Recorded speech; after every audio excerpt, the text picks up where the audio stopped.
It's the first time I've been to get early because I went to dentist this afternoon when I went home and ate dinner. And actually, I dentist, usually I'm rushing here. I'm so hungry. Like, I was, you got some cheese, other things.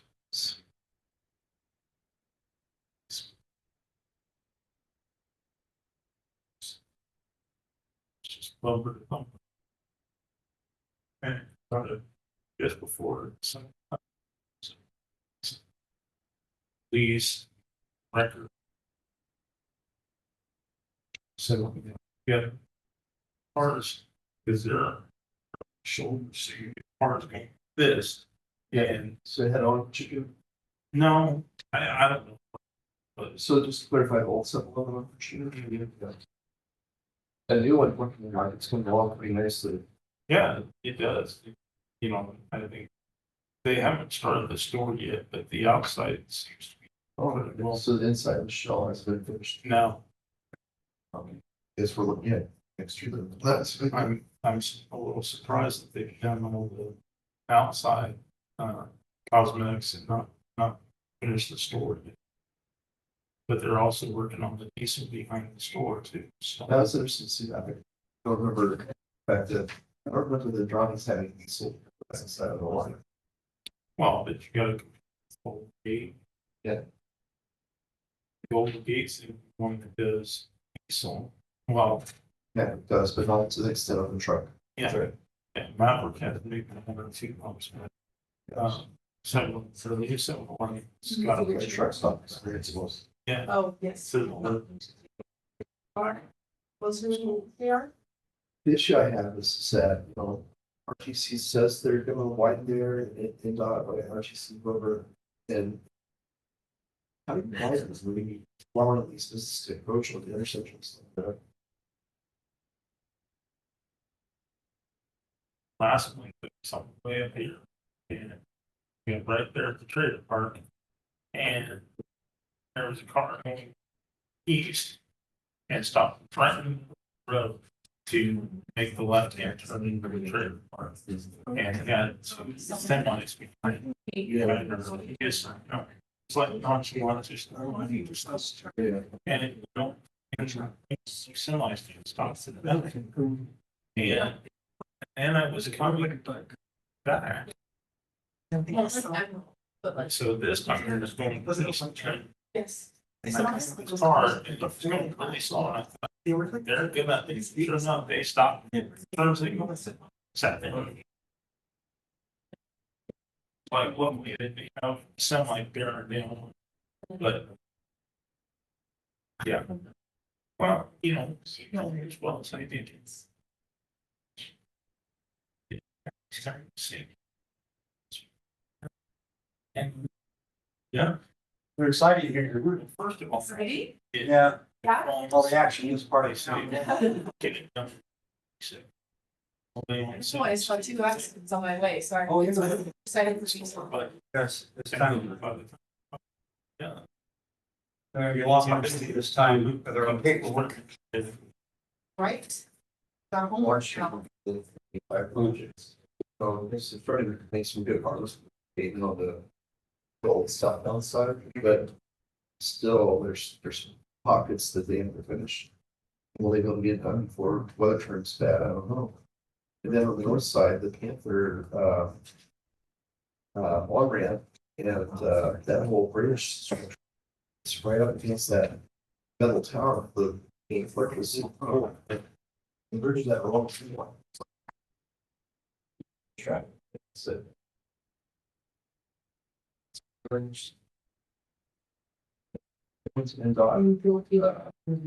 last back, it's been so, so I was at a meeting where they did a preliminary discussion about phase two. I'm like, guys, we want reversible lanes on Virginia Street. But like something on it, the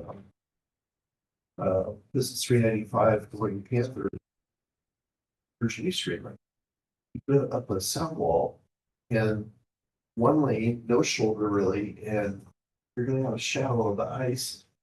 Swears in just over. Well, so the other thing they had. That's what I, Oh, yeah. and they walked out for me and it was. You'll looking south. And Hi. Oh. How you doing, man? Hi, John, how are you? I'm not on the board anymore. You aren't? Nope. Oh.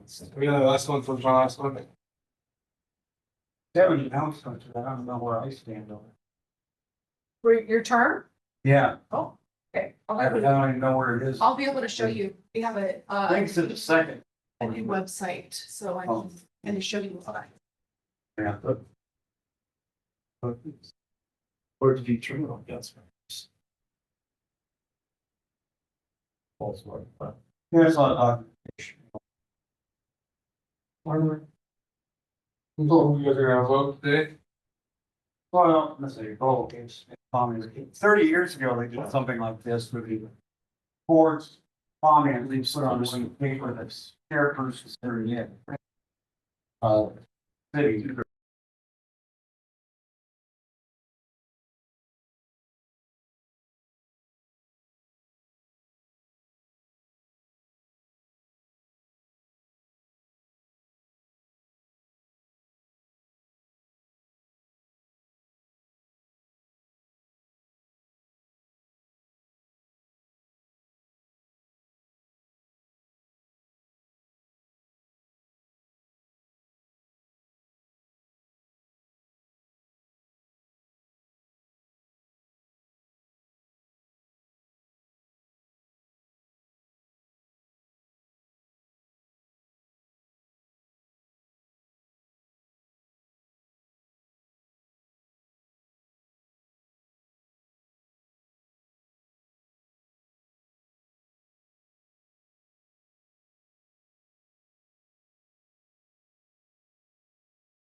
Is Kelly with you on Zoom or is she? Kelly is Yeah, so, supposed to be here on Zoom. Yes. yeah, so she'll be at the meeting.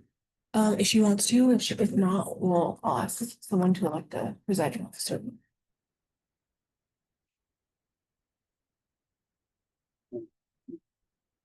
Hello, everyone. Thank you for coming to the ward. Let me turn that off. Give me 1 second.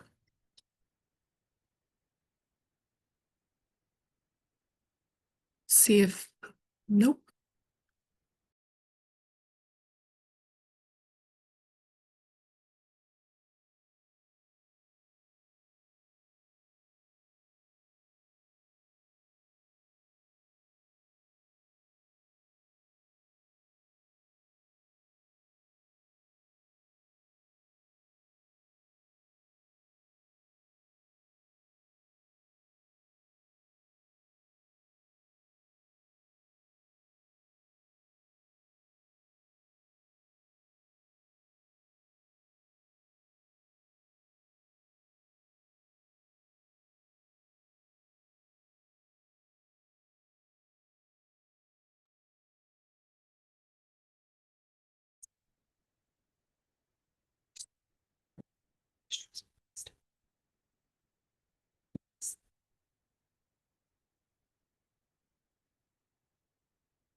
Now give the thought, hopefully everyone is Zoom gets to me.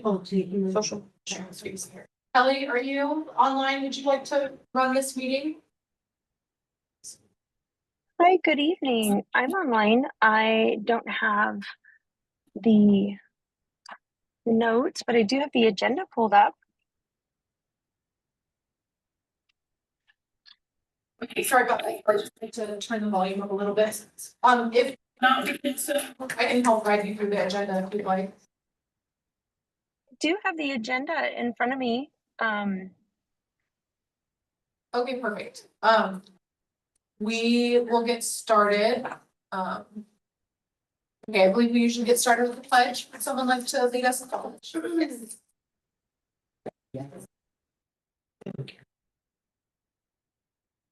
I pledge allegiance to the flag of the United States of America and to the republic for which it stands, one nation, under God, indivisible, with liberty and justice.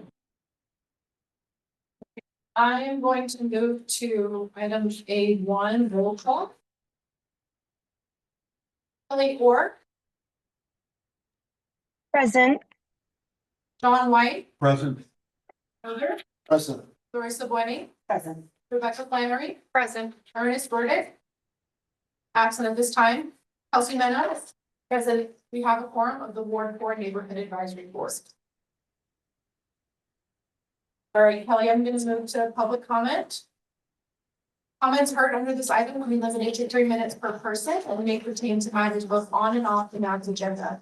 The NAB may not take action upon any matter not on today's agenda. When you are called on for public comment, please state your name for the record and begin speaking. The timer will begin when you say your name and you will be afforded 3 minutes. If you are an attendee in the Zoom meeting and would like to make public comment, please raise your hand at this time. We do have registered public comment at this time. I'm going to start with comment we received in the room. We'll start with Barbara. Yes, I would like to speak while it's not on the agenda. I would like to address the fact that the builders who want to put in those warehouses across the street are supposedly addressing the town council about it again, to go through the whole thing, what they're doing, even though the state building commission denied them that. They are trying to get it through anyway. I'm very concerned about it. I have problems because Highway 395 north of Reno is in a severe state of disrepair. The section of the highway already being updated has created massive traffic issues, long driving time, more accidents, traffic jams, and massive time issues for residents. North Virginia Street has already developed traffic issues in the past 5 years, being used as an alternative to Highway 395 and is difficult to use during heavy travel times. Further, if you drive down Old Virginia Street, you will notice that the following A, from North Virginia Street to Cold Springs, there are a number of issues. The road is deteriorating rapidly due to increased traffic over the last 3 years of inability to get through on 395 and with it increased travel. Part of this issue is also numerous warehouses having been built, many of them which are now empty or are no longer in use. Once you stand exit, that road begins to deteriorate rapidly. While the road continues to support springs, it is not safe to have significant through traffic of other traffic because of its width, lack of safety, and difficulty to drive. I want to know if the warehousing and the many more homes being discussed by the builder will cause the current residents and businesses to be responsible for making those changes of current current changes being made. Also, I want to know if we're going to be responsible for paying it or if they're going to get tax deductions for it. The use and vacancies of 3 to 4 years has been an increase in the building of more warehousing facilities and the empty wave of them still in existence. A wave of new constructions, including large speculatives, was warehousing project in North Valley, and some of those subleases are available. We're also unable to find out because we don't have political contacts, how many empty warehouses from South Reno past Cold Spring are already in existence, and is it really necessary to include my time's up? Thank you, Muffin. Next up, we have Russell Joyce. I beg your pardon? We have Russell Joyce next. No, I don't. Hi, my name is Russell Joyce. I live here in Hunt Valley. I have some questions that, about what are the impact on action? You know, when there's more trucks going in and out of the valley, already in the morning, we have huge semi trucks just all bottled in with the traffic, and it gets a little nerve-wracking. Also, I'd like to know if drivers speak English. You know, it's one of the things that's come up with these license notices coming out of California. And then how many do we have any of the statistics on accidents that have happened in the area because of these trucks? And just a comment on the nature of Lemon Valley. The residents of North Valley live here because we enjoy the rural life. We do not want to become urban. Developers take no consideration of our lifestyle. If this was denied by the state commission, why is it being brought back up? Anybody or address that resolution? Roads need to be repaired, upgraded, why no trucks?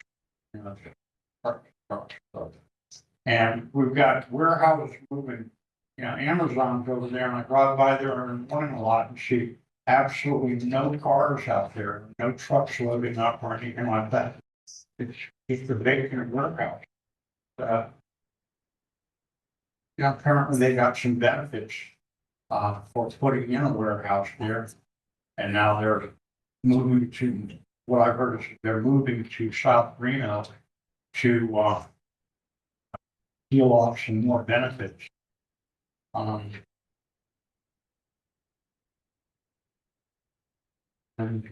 is there anything we can do as residents of London Valley to ensure that these warehouses don't just get abandoned and left? That's the way it seems going. So, anyway, thank you for your time. Thank you, Russell. Next up, we have Beth Dory on Zoom. Beth, I would like to unmute your mic and state your name for the record. You'll have 3 minutes. Hi, I'm Beth Dory, and I'm speaking in regards to the accessory dwelling unit proposal that's going to be coming up next week. I have deep concerns about it, particularly when it comes to the Airbnb factor. The council decided that they weren't going to rein in Airbnbs or transient housing. And so the stated purpose of ADUs is to help with affordable housing.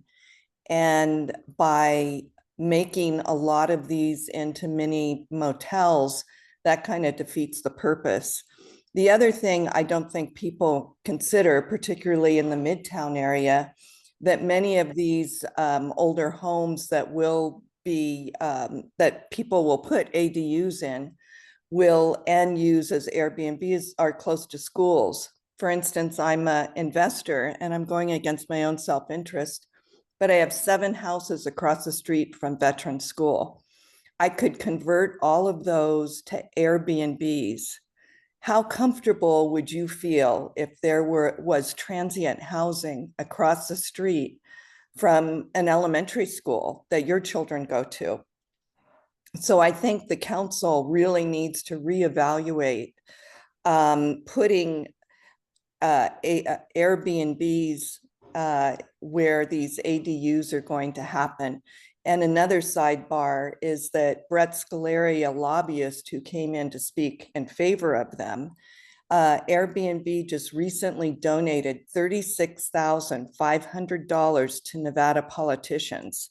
And a couple of those are on the council, not our Megan, but a couple of others. So I would really encourage the council to not allow Airbnbs to be used as ADUs. Thank you so much. Next up, we have Ben Johnson. Hello, the only thing I have on there that I would like to see, I know it's usually you guys have a future agenda items section you get to. Definitely requesting DOT and then to come back in and give another presentation on an update. I think, if I'm not mistaken, they prolonged, well, it's not prolonged, it got delayed, on 395 right now, or 580, excuse me. And so we're looking at a longer timeline than was originally told to us. So I think that'd be nice for them to come back in, give us another update on that. That's it. Ben, is there anyone else in person or online who would like to provide public comment at this time? Okay. Seeing none, we will move on. Vice Chair, would you like to put along? We're looking to approve the agenda. Oh, sorry. I misspoke. No, that's perfect. I do want to make the board aware, if you are interested in moving business items C1, kind of the development projects, we have raised back in here from development services to give a presentation, but that's the only potential change I have to the agenda.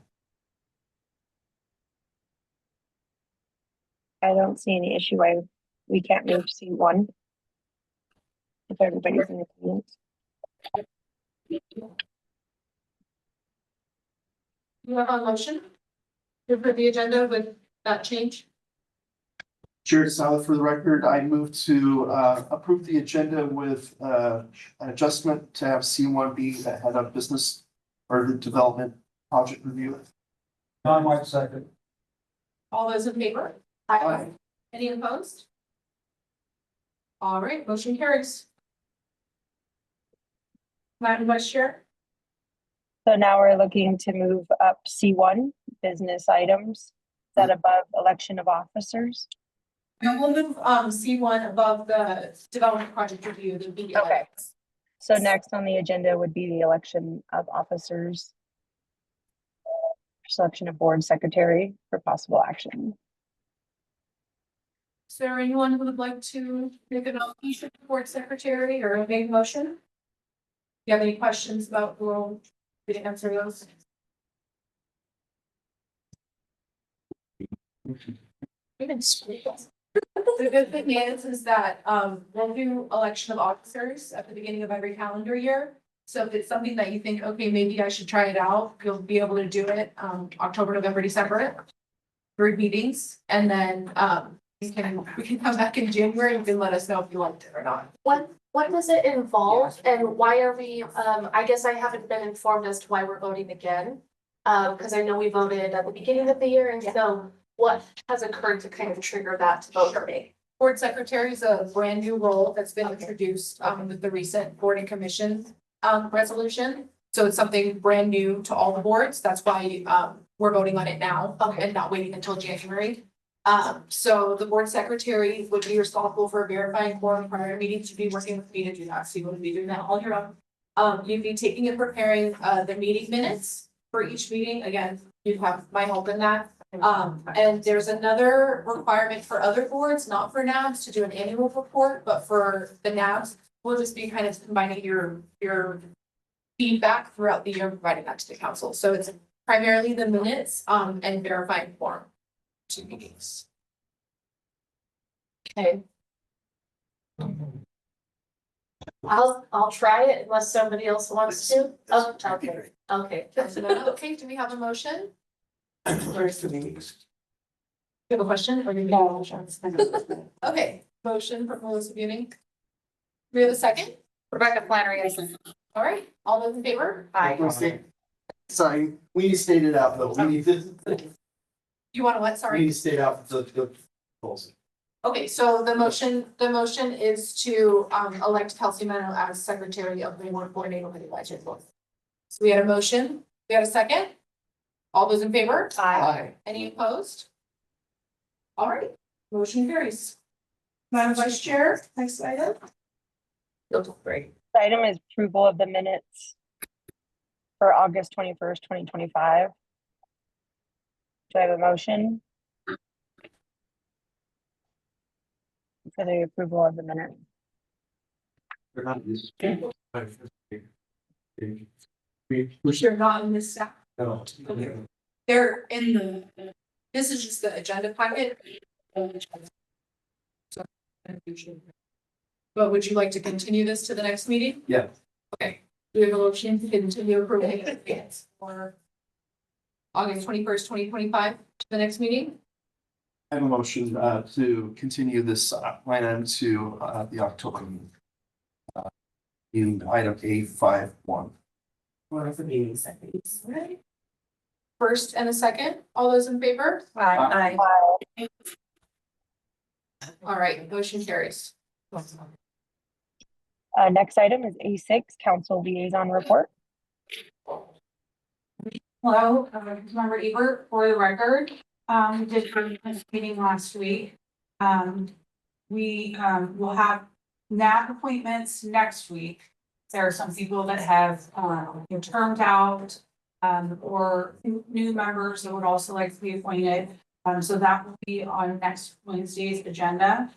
There was some changes obviously made to boards and commissions, and one of the changes for the NAP is to have more engagement with the planning commission as well. So kind of giving a report of what happened at the NAP meeting at the planning commission meeting.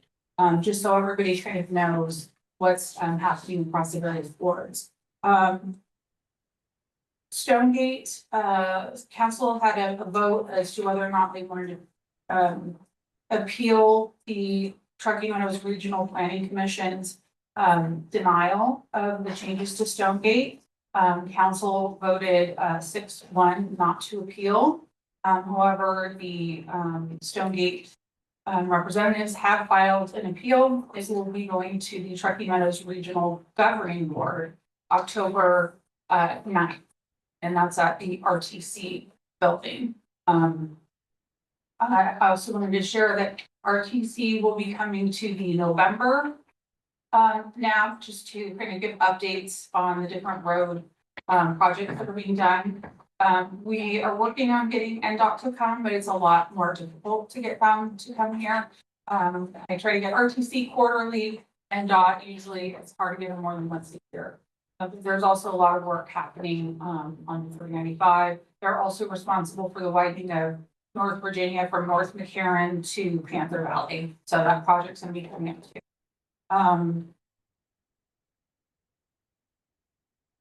I think that's it from last council meeting. I don't know if there's any agenda items that you guys would like me to bring to a future NAB.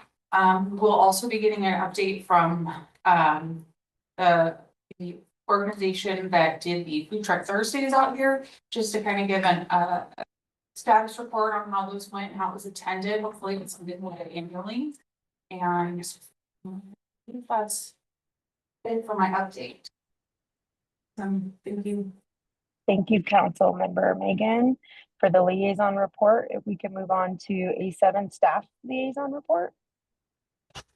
I wanted to thank everyone. I saw many names online at the board member training on Monday. So thank you to everyone who came for that. If you weren't able to make it or want to watch it again, we're working on getting the recording uploaded to YouTube. There will be another more formal recording with our agenda manager, Tyler Shaw's voiceover, so that should be great. So I will let you all know when that is out. One of the things that we introduced everyone to were the project review worksheets, which you all have in front of you now. You have one for each project tonight, so we'll continue distributing those in the future. And it comes a fillable form PDF for anyone who likes to type or is joining us virtually. So what's important about that is to make sure you get that into me, ideally by the next morning, so that I can add it to the meeting and get it routed to planning for them to include in their staff reports. So again, thank you to everyone who came to that. I wanted to share with you all the new home of the boards and commissions. So this is online. If you go to reno.gov/boards, you'll find the new home for all of the city's boards and commissions. So this is this boards page. You can see there's a whole kind of profile here with some really helpful links. And then we have all the members listed here. So you can see all the member information there. If you're trying to contact a fellow board member, you can find all their information. It lets us know if there are vacancies on the board. So there's a button to apply there if you're interested in serving on the board. There's a link to the meetings. So if you're looking for the agenda for this meeting, you'll find the Zoom link on there. That's super helpful. And then we have the newest resolution in the documents tab here. So if you're interested in reading that, that is also included there. So that's super exciting new kind of resource we have for everybody. It's not showing the documents tab on my end. Okay, And so I don't know if there's like special. there shouldn't be special permissions. Let me see later. We'll see if I can get that fixed. Sounds good, thank you. No problem. Another thing is that I forwarded you all an email about applying for the Reno State Airport Master Plan Working Group. So if you didn't receive that, please let me know and I'll get that distributed to you. I have a couple of other little Ward 4 things. Yes. Yeah, no problem. So, Councilmember Keyword, for the record, this Saturday, there will be a community cleanup at O'Brien Middle School. So if you have things that you want to dump, garbage, figuring out your yard or something, you can take it to O'Brien Middle School from 9 AM till noon. We're not gonna have e-waste for this cleanup, but we will for the following cleanups. We have one in the fall and one in the spring. So the spring we'll have e-waste. You can take paint, televisions, batteries, like any kind of stuff you don't want to landfill.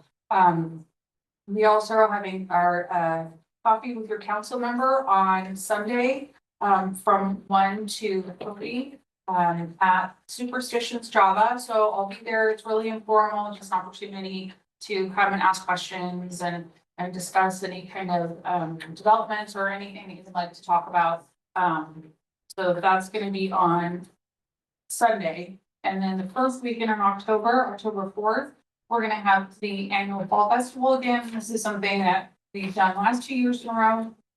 This will be the third year. We'll have free pumpkins for kids. We'll have face painting. Some booths from some local organizations will be there, like Keep Turkey Meadows Beautiful. So if people want to sign up to volunteer for things. There'll also be a rolling rec vehicle there with games for kids to play. We'll have candy and food trucks there. And the first 100 people that come get free food from the food truck. Well, 2 food trucks and a coffee truck. So it's been really a great event that we've had last 2 years in a row. So we're just going to show it up too. Yep, last thing I'll say is that, with the new resolution, staff time at meetings outside of City Hall are constrained to 2 hours. So if we get to 8 o'clock at meetings in the future, and unless that changes, we'll have to adjourn the meeting by 8. But that's it for my, staff liaison report. Perfect. Thank you for the report. We would now like to move on to business items. Yes. Business item C1, childcare ordinance for this staff presentation.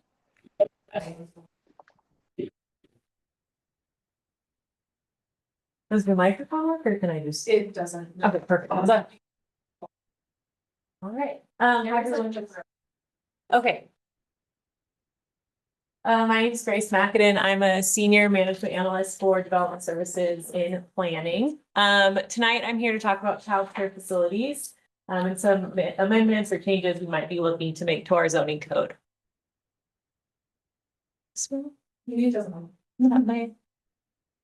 all right, so just to set some background, anyone who has kids or knows someone who has kids knows that childcare can be very difficult and expensive to find in Reno. So I just wanted to give some statistics currently, and this is statewide, so obviously we have to take into account the rural areas in Southern Nevada and stuff like that. But 72% of Nevadans live in a childcare desert, and what that means is there's just more children than there are vacancies. And so if you are looking for childcare and you live in a childcare desert, often that means you have to get on a wait list, which I think we're familiar with. Nevada experienced a 55% decline in childcare from 2018 to 2024. So notably in those years is COVID. And that was a huge impact on a lot of families, but also a lot of childcare providers. And then Nevada's the 8th least affordable state for infant care. I think that's pretty notable just because of how rural Nevada is. It's not, a significantly high income state. So just the fact that we're pretty unaffordable is concerning. You can move to the next slide, Kelly. All right, so July 25th of 2025, the City Council initiated a text amendment to attempt to remove some barriers for childcare providers. As a note, our scope, especially in planning, is very, very limited for what we can do for childcare providers. But we figured, let's see what we can do on our end, maybe reach out to some agencies and get some more information out there or see what it takes to develop a childcare facility. This was a starting point. Look what you can do to reduce barriers and also do some coordination with some other agencies. Next slide. So currently in Reno Municipal Code, which is our development code, we have kind of 3 umbrella uses for childcare. We have in-home childcare, that's anything from 5 to 12 children. And it has to be in the primary home, or the caregiver has to already also be their primary home. We have workplace childcare. This is accessory to a business. So some of those larger companies offer childcare as a benefit, like IGT or Patagonia. They might have it at their workplace as a benefit or a perk to their workers. And then we have the larger childcare centers. So these are things like the Goddard School or Blue Kangaroo, those large childcare centers that are basically everything other than the first 2 uses. And these are primary uses, larger scale, often have multiple age groups that they're caring for. Next slide, please. So when we talk about barriers for providers and we looked in our zoning code, currently in-home childcare, which again is that 5 to 12 children, requires a minor conditional use permit in all zoning districts. And it also has some additional standards that you have to abide by. Workplace childcare also requires a minor conditional use permit in all zoning districts with those additional use standards. And then a childcare center requires a conditional use permit in residential zones, but then it's allowed by right in all the other zones it's allowed in. Next slide. So what exactly does that mean? When we talk about permits and additional reviews, it can be very confusing. And so for an in-home childcare minor conditional use permit, it's a 30-day review. This is a staff review. We still send out the notice within 750 feet. It's about a little over $4,000. And then one of the biggest kind of concerns we hear when people reach out of, hey, I'd like to open an in-home childcare center. What goes into it is investing all that money, but not knowing if they can get it approved. And that's just the cost of the permit. Usually they're paying, maybe an engineer or a designer or a consultant to help them through that process. So it can get a little costly, especially when you're talking like maybe 6, 7 kids, or anywhere up to 12 kids. Then we have workplace childcare. Again, that's a $4,000 cost. Same thing, no guarantee of approval. Childcare center, it's a 65-day approval because it's the full conditional use permit. And so this project or this type of application goes to Planning Commission for review, and it's almost $5,000. And the same risk, I don't know why it's not there, but no guarantee of approval. Planning Commission has the discretion to make those decisions. Next slide, please. So when we looked at how can we reduce these barriers while also making sure people are comfortable or any concerns they might have and any of those impacts might be mitigated, we looked at in-home childcare. Basically the only barrier that we have in our code is that minor conditional use permit. And so we looked at past minor conditional use permits we've done for in-home childcare, which I'll talk about more later, but it's very, very limited. We haven't had like 1 or 2 applications in the past 3 to 5 years. But we looked at those applications and what are we conditioning? What were the concerns brought up? What were people complaining about? And we tried to put those impacts or those specific things that we heard, just build them into code. And so people that might want to open an in-home childcare provider can just go straight to code. If I meet these 5 or 6 things, I can open up an in-home childcare. So we beefed up the development standards a little bit, but removed that minor conditional use permit. Same thing for workplace childcare. These are very rare. And I think part of that might be the insurance or liability workplaces might have to go through to get childcare at their workplace.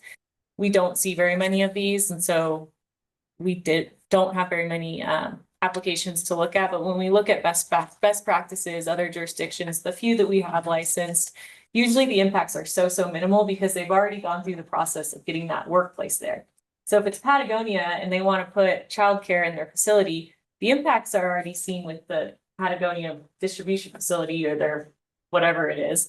The childcare is within that center. So we were seeing kind of limited impacts there, especially you have parents already coming to work. So there's typically not an increase of traffic, which is where we see some of the impacts is pick up and drop off time. And then we go to childcare center. We reduced it from a conditional use permit to a minor conditional use permit. We thought if there's a full center going in a residential neighborhood, it makes sense to have that notice go out to the neighborhood. And look at those on a case-by-case basis. Next slide. All right, so that's kind of a brief overview of what we can do and what we did do for this draft. And like I said, this is just a draft. We're in the outreach phase, so we took our best shot at that first draft of the ordinance to say, here's, if we wanted to remove barriers, this is kind of what we could do. But I also wanted to mention, we've been working with the Children's Cabinet to get better understanding of what goes into creating or developing a childcare facility. That's one of the biggest complaints we have is they have to go to the state, then they have to go to the county, then they have to come to the city, then they have to go back to the state fire marshal. And so just trying to consolidate all of those requirements in one handout so you can just say, okay, I would like to do in-home childcare, flip to that section, and there's a step-by-step guide of who to talk to, what you need to do, so on and so forth. So I think that would be the huge help, not in our code, but just trying to think of other things we can do to make it easier to open childcare and reduce some of those barriers that people might experience. So we're in the public outreach phase. Coming to all the neighborhood advisory boards, we also have 2 virtual stakeholder meetings next month. I would ask if you know anyone who wants to open a childcare facility or it has opened a childcare facility, have them sign up or reach out to me and just let me know any frustrations they've experienced or issues that they've had. Also, if you've had someone that maybe lives next to a childcare facility, tell them to reach out and let me know issues that they've experienced from that end of the spectrum. So we're hopeful to finish the public outreach end of October. We'll go to planning commission and kind of present the ordinance to them with the feedback that we've received. City council and then adoption, we're hoping either for the end of this year or beginning next year. And that's kind of where we're at in the process. So that kind of wraps up my presentation, but I'm happy to answer any questions or concerns anyone has. Perfect. Thank you so much for the presentation. I'd just like to move us to anyone down the line that has any feedback or comment. I do not at this time. Madam Co-Chair, Jared Souther for the record. So taking away the MUPs, when they apply for a business license, say if it's an existing building or existing home, is there still site visits before they're given a business license? Yes. We license anywhere from 6 to 12 children. What we're seeing is some of these places might start with 4 kids and then they get a 5th, then they get a 6th. And so we're seeing a lot of these in-home go unlicensed and unregulated because once they get to that 6 or 7, well, shoot, now I have to put in fire sprinklers and make it ADA accessible. I don't really know what goes into that. So we're hoping if we can educate people and make it seem a little less scary, but we do those site visits for things like fire sprinklers, ADA accessible. We want to make sure it's a safe place if they have anywhere up to 12 kids there. So the fire building department goes out there, does their site visit, and then all of the other reviewing agencies will review the business license like planning. So I saw a permit in the last 3 months for a new facility that's going to be built on Lemon near North Virginia Street. So it's interesting to see that taking place and the need for it in the North Valleys. And that one I think got withdrawn. And part of that was because of some of the hurdles and barriers that they experienced with the state and the county health department, if I'm not mistaken. So it just goes to show we do get a lot of applications for childcare and a lot of them end up being withdrawn. And from what I can tell, it's cost and trying to navigate the process. Yeah, thank you. Yeah, John White. We only hear really bad things in the news when it comes up on the news. How are background checks, extensive, thorough background checks of everybody who might ever even walk in there for any particular reason? Because just because the person lives there doesn't mean they don't have nephews and cousins and somebody else who could show up and be there. Is there a way to have full, thorough background checks, or how much they're required? Definitely, those are things that are handled.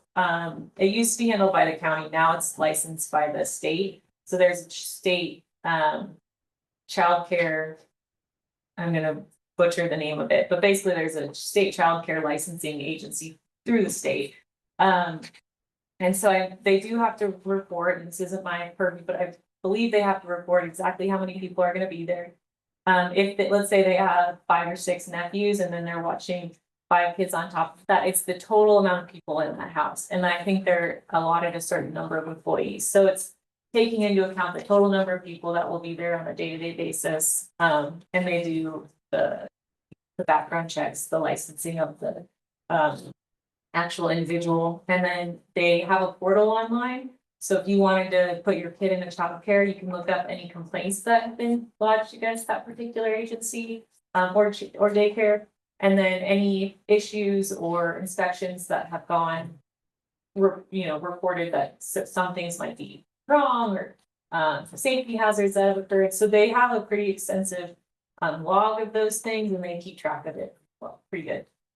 Now, I've read that some homeschooling systems try to use a co-op type system. Mhm. Is there any way a co-op would fit in this pattern at all? Is that just the in-home thing or is that? Yeah, it's interesting. I've gone to all the naps and a lot of it is like people hear different situations occurring. They're like, so which one would this fit under? And I think that's half the problem of it is people don't really fit in either of the boxes. But from my research, that would be in-home. And so even if, and I'm not sure how it would work if you're switching locations periodically, like this week we're at my house, next week we're at your house, and you move on, but I know that it happens and they're able to license them, so I think they probably just look at each individual home.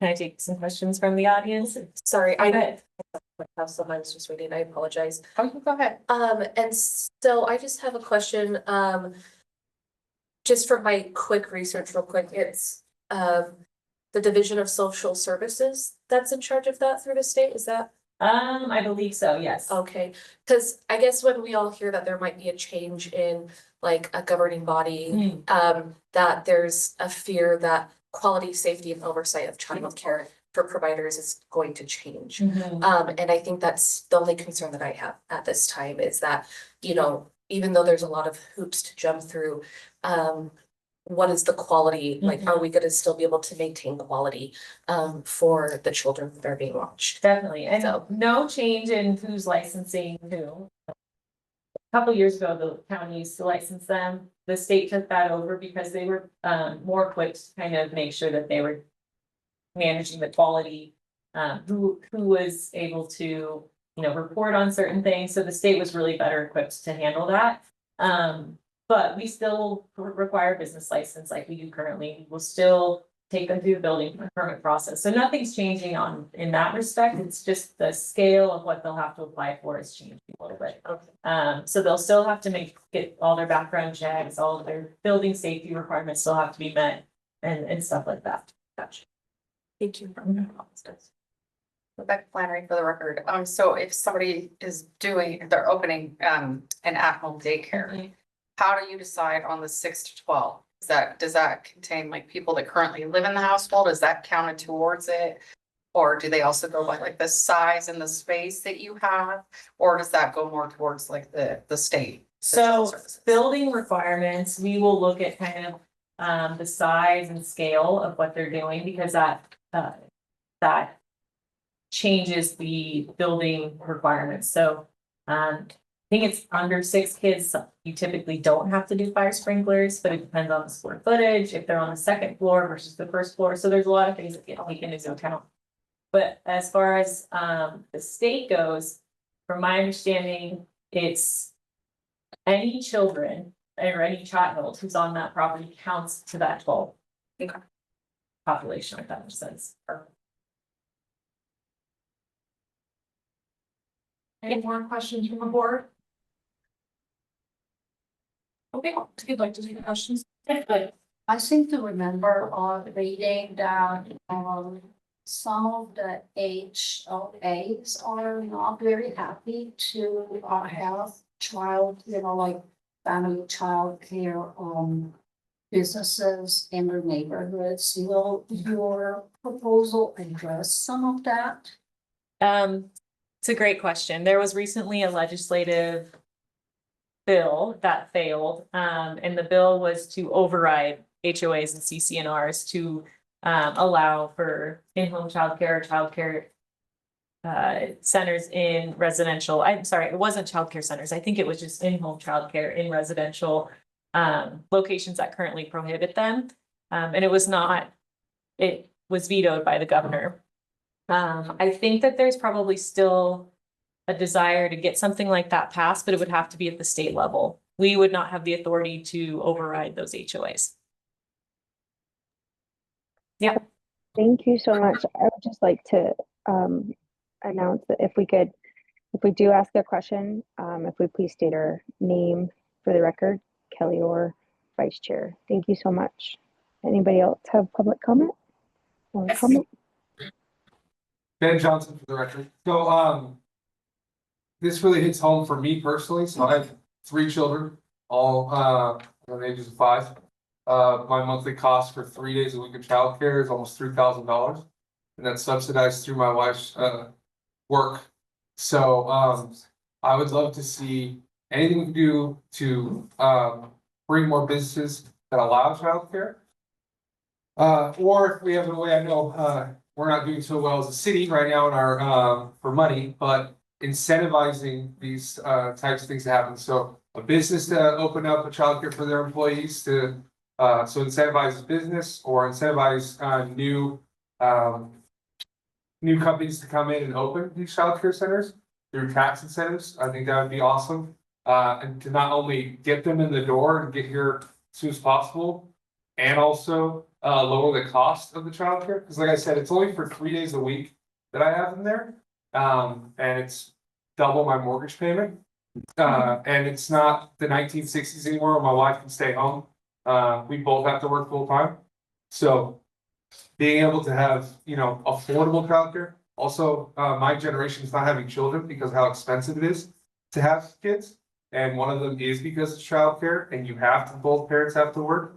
We don't have the ability to, pass along, one of the responsibility of children before kindergarten to one of the, mother or the father. So so my suggestion when you're asking for, public outreach, if there's a way to incentivize, bringing in new business, if it's through business, companies, making their own childcare for their employees or new business coming in with a large childcare center. Definitely. And I will say workplace childcare is actually a new use we added just recently with the most recent zoning code update to try to incentivize or encourage businesses to offer that for their employees. And we have very little ability to incentivize because we can't offer tax incentives. We could offer, we do charge fees, which is what we're looking at, maybe reducing or eliminating some of those fees. And we're hoping by meeting with other agencies, we can kind of get the ball rolling with them of, well, this is what we're doing. What could you do? I know Sparks in the county are also looking at something similar to this. So hopefully this is just the start in what, other people could help us with. And if I can just follow up on what she said, that's right. Ben Johnson for reference. So is it the planning commission can't create incentives? Is that another governing body in Nevada or the county can create incentives? So No one can. not specific to planning, but the city of Reno has very limited scope in what incentives we could offer. From my understanding, if tax incentives or rebates have to come from the state level. Thank you. Any other questions? Great. Well, I have the public or the stakeholder meetings early October. So if you forgot to answer any or ask any questions, feel free to come to those. You can call me, email me.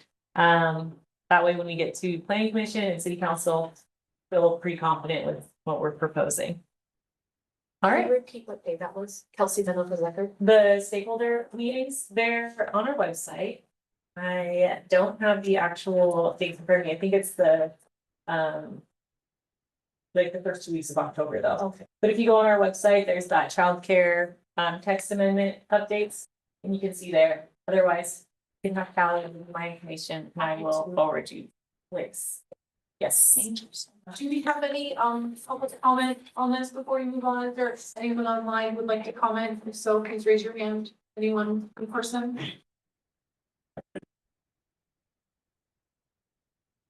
Or you have any more comment on the button? Thank you guys. Seeing none. Madam Vice Chair, ready to. Great, thank you so much. Now moving on, it'd be item B. For development project review, B1. Is that correct? I see your gas. I see your gas. We don't have a formal presentation, we do have the applicants here to provide some information. He has some information for the board and then I'm going to share what he has provided as well. Yeah, how you guys doing? I'm Carl Windigler. I'm general manager at High Sierra Gas. So we're a local propane provider here in we're just not far away. We're just on the corner of Stead and Lear Boulevard. So we've been in business for a while, and about 4 years ago we leased a space over, yeah, this is where we are. So this is our plant, and then there's the roofing company, in Lears down here. And so this is the old R&R Donley building. It's now, Continental Tire Warehouse. So this is our area that we lease. And we've got a 30,000 gallon propane tank there, and we've got 2 bobtail trucks that deliver fuel. We keep tanks in. Very secure site. You can see we're very far away from residential and anything else. We're kind of way out there. So basically, when we updated our business license, we noticed that we had missed some things. So in the process of updating our business license, because we had another space over off Virginia where we did not have storage. And then when we went to update our address, a conditional use permit was required. And so just because of the amount of fuel that we have on site. So you can probably click through the other ones. It kind of zooms in that other dock. So that's a little bit kind of closer in on where the plant is. It's a very secure location. There's 3 gates you have to get there. This our company is 100% retail, so there's no one's allowed to go to our plant. It's 24/7 security. Like I said, there's 3 gates that you have to navigate through. There's a gate there's a man who's basically there all the time. Then there's another gate that you have to go through right here. This area of the behind the warehouse is basically nobody's ever there. And then there's a gate to get into our facility. So basically what we do, we buy fuel, we get transport loads about 9,000 gallons. And then our bobtail trucks, which you can kind of see here, they haul about 2,700 gallons of fuel. So then we just deliver fuel to all of our customers. And that's basically what we do. And then the next slide kind of gives it, or the next Word doc just kind of shows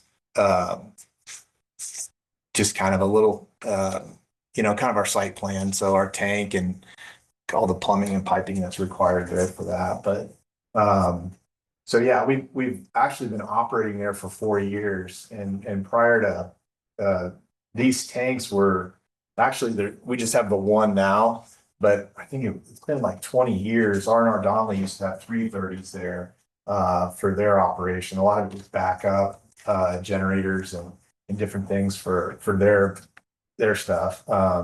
So they Darnley moved out. Now it's just a warehouse. Like I said, Continental Tires in there. And so we were able to acquire the tanks. And then we just kind of came in, set one of the tanks back, changed some of the plumbing to where we could load out of there. And yeah, that's basically what we do. But yeah, it's a nice secure location. So that's basically it. Unless you guys have any questions or anything. Short and sweet. Yeah, so sorry, waiting for Kelly. Madam Coach, is it okay? Oh, sorry. I'm ready. I was like, thank you so much for your presentation. I'd like to open it up to the board. I don't have any questions or comments at this time. Councilmember Ebert, for the record, you mentioned that there was some things with your permit that you needed to change, your business license. Can you talk about what that was? Yeah, absolutely. So we had some turnover inside. So for the last 4 years, the business license was renewed. So it would get emailed, the check would get sent, and it was renewed. I came on board about 2 years ago. I've actually been in this role for a year. And when I went to look at the business license, I realized the address was wrong.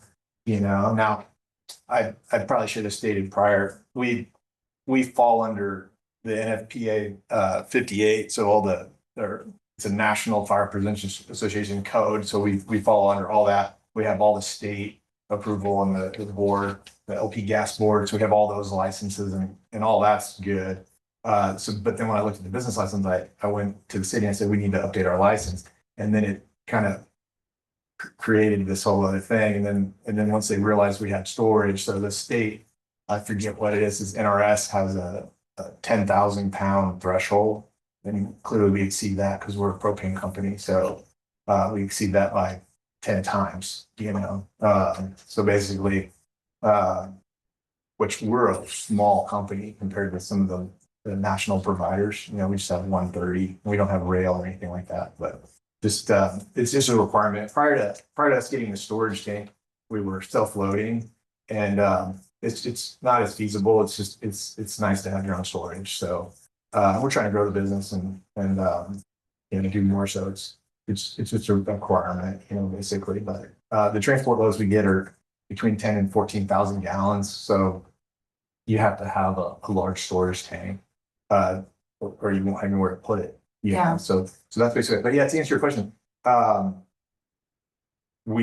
they require the conditional use permit. So that should have been done 4 years ago.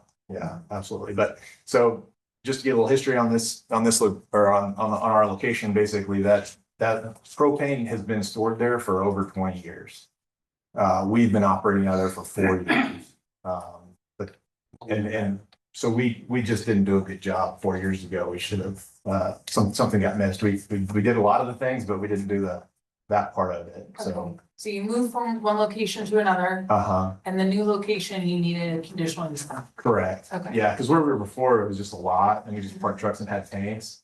And then when I started, we actually still had that location, but it just didn't really make a lot of sense. So then we just moved out of there. And then once that went away and we kind of closed it down, and it was like again, when we went to renew the business license, and in the process of, so basically renewing the business license, changing the officers, which the ownership was still the same, but changing the officers and then adding myself on, kind of triggered the conditional use permit. So then we went and applied for the conditional use permit. Now we're just going through the process to get that approval, and we can just keep doing what we're doing and keep providing propane to, you know, so we do residential and commercial, and we do a really good job. We got really good group of guys and ladies that work for us. So, but yeah.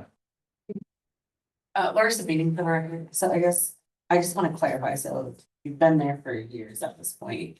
So none of the day-to-day changes are really changing. Like the community around is used to what's already happening there on the day-to-day. Yeah, I mean, it's basically the zero impact from that, because like no one knows we're there, and we're not doing anything differently. We're just kind of maintaining, and we're just trying to get you know, do everything the correct way. Yeah. Perfect. And then since you said like you guys are holding more than what's typical, so you need conditional use permit. But I'm assuming, hopefully rightfully so, that the safety permits and everything you already have, like for all of that, because you've been operating at that level anyway. Yeah, 100%. Yeah, we're all good there. And again, that threshold, so we have an exemption because we're 100% retail, so we have an exemption. But yeah, 10,000 pounds of propane is like 3,000 gallons. That's basically what we have in a truck.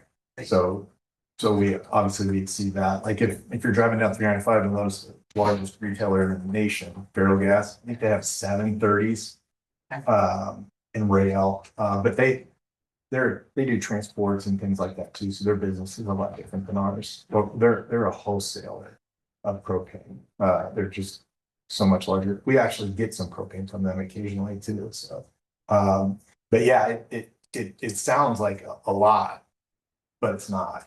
I mean, we deliver in the winter. We'll deliver 5,000 gallons a day.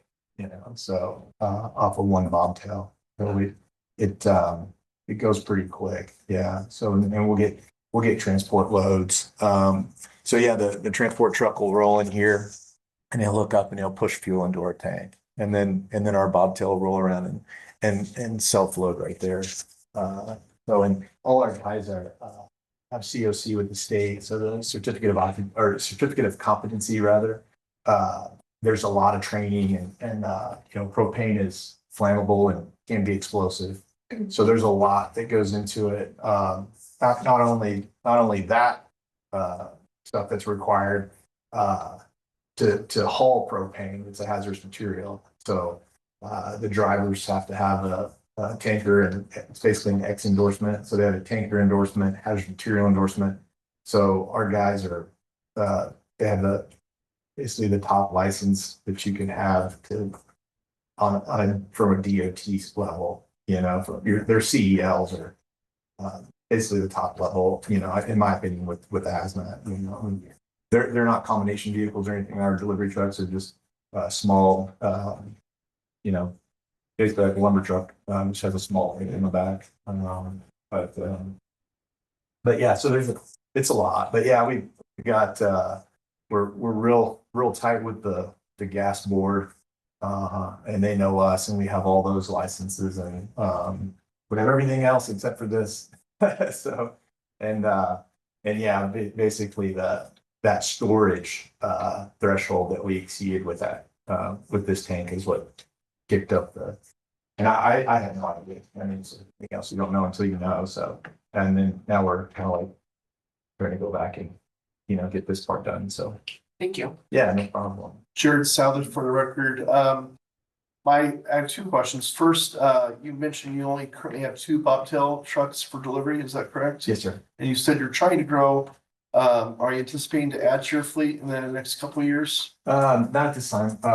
Just as the business grows, we also operate in Portola, California. So we have 3 bobtails in Portola, California. And in our Beckworth, California, we have 2 30s out there. That business is larger. We have more customer base on the California side. But no, as the business grows, we'd like to, I mean, that'd be my goal for sure. I'd like to set another tank in there, and we'll definitely let you guys know. So that, I guess with the conditional permit, would you be allowed to put another 30 in? I'm sure we would request and let them know. I don't see why we couldn't, but there might be some other things involved with that. I'm not exactly sure. You shared that the tank, that our Donnelly had a tank there for 30 years. The tank that you now have, is that original or is it? It was 20 years. Yeah, these tanks, they last forever. They're very thick and their standards are very high. So typically if you see a 30,000 gallon propane tank, they're not new. They're very expensive and they do last for a long time. Yeah, you mentioned did plumbing or improvements. So yeah, that's my questions. Thank you very much. Yeah, no problem. No. Yep. Does anyone here have any questions about I have a propane plant? Oh, yes, ma'am. So Kelsey Meno, for the record. So will this change in a conditional use for the conditional use permit? Will it subject your company to more governmental oversight to ensure safety and compliance in the future? No. We've already got so much already. Gotcha. Yeah, it's not gonna add to it. It absolutely won't. Gotcha, because you said you're already following NFPA 58. That's correct. Gotcha. That's the national gas code Gotcha. for propane. Yeah, basically the two that we are experts on are 58 and 54. So 58 is this type of thing. 54 is anything inside of a building would be the 54. And those are the gas, national gas codes that we follow, and very strict, and a lot of stuff. But propane's very safe, it's economical. There's just so much stuff with this tank to make sure that, because the last thing you would want is you want a propane company to have an uncontrolled release of propane. So there's within the system, there's so many checks and balances and things to make sure that doesn't happen.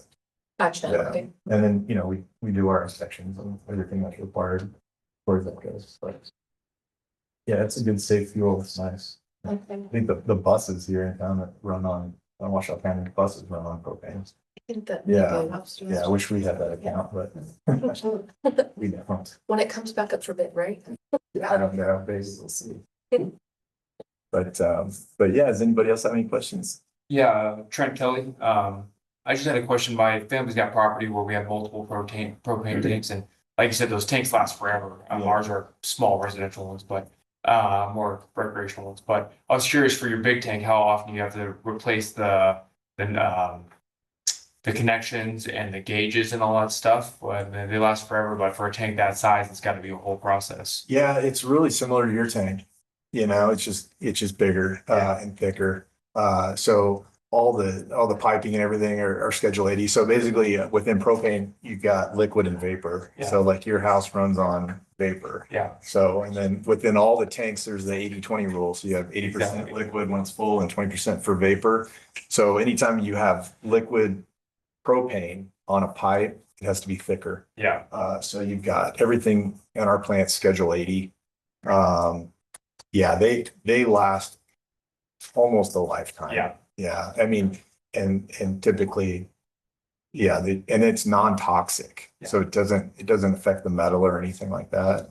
Yeah, I mean, if you had like a buried tank or something like that, there'd be cathodic protection, or if you had piping underground that was steel, there'd be cathodic protection for that. But there's really no maintenance or very low maintenance. You know, we keep the paint on it, and then that's basically it. But Does that tank have to get to a certain level before you can swap out those gauges and the connections and all that? yeah, I mean, if we had to do work on that tank, we would have to get all the fuel out of it. Gotcha. Just like the tank of your house. Yeah. Like if you had a problem with your flow gauge or any of your valves or anything, it has to be completely empty. Yeah, exactly. Because even when the liquid's out of it, you still have 40, 50 pounds of pressure in Yeah. the tank. So you've got to flare it off or get all the vapor out of it before you could do anything to it. Is that a pretty big pause in your guys' operation? Because like you said, doing it for our tank's not that big of a deal. You run it to empty, but doing that on a tank your size is a whole different plan. Yeah, absolutely. Because that tank will hold 3,000 gallons of vapor. Yeah. So if that tank was empty and we had done work on it, we would put 3,000 gallons in it and it would turn into vapor. Yeah.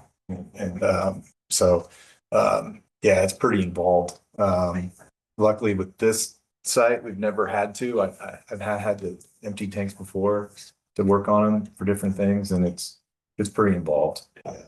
But I mean, we would obviously do it by the book, and there'd be no issue or anything.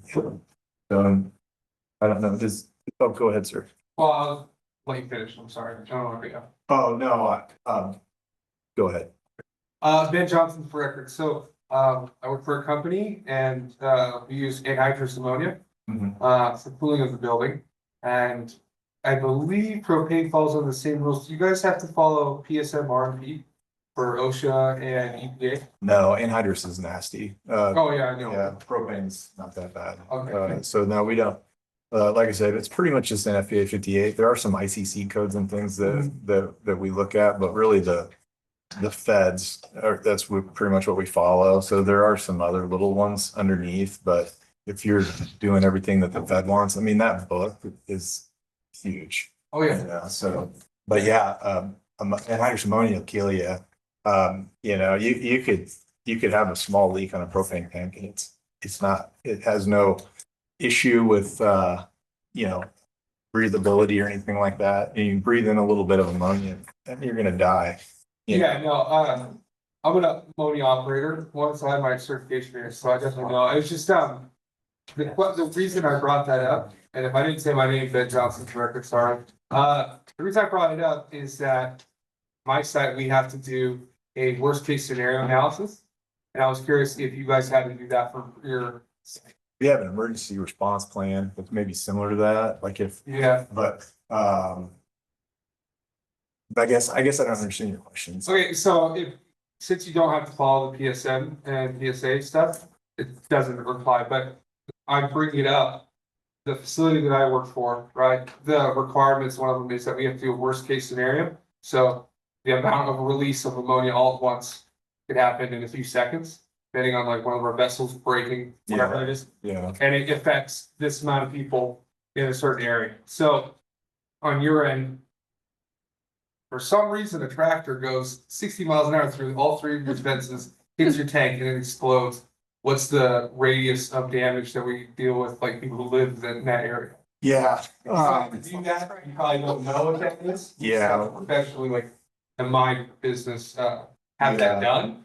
Have analysis done. Well, they're up in the air, and there's crash protection. So yeah, I mean, like if a plane hit it, you know, or